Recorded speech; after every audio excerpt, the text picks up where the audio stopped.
ఎప్పుడు శుభకార్యాల్లో కొంచెం అటు ఇటు అయినా పర్వాలేదు, పితృకార్యాలు అటు ఇటు కాకూడదు.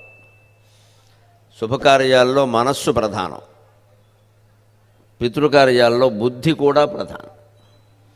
శుభకార్యాలు వేదం ఆధారంగా జరుగుతాయి, పితృకార్యాలు శాస్త్రం ఆధారంగా జరుగుతాయి. శాస్త్రం అంటే సైన్స్, అది శస్త్రం కూడాను, కత్తి కోతలా ఉంటుంది.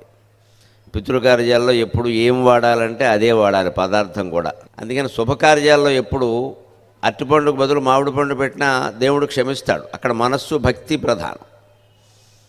పితృకార్యాల్లో మాత్రం నీ భక్తి మనస్సు అన్నీ ప్రధానమే, దాంతోపాటు శాస్త్రం కూడా ప్రధానం. దర్భ అంటే దర్భే, నువ్వులంటే నువ్వులే, నువ్వులు లేవండి పెసలు పట్టుకొచ్చానంటే కుదరదు. ఎందుకంటే దాని వెనకాల సైన్స్ ఉందంత.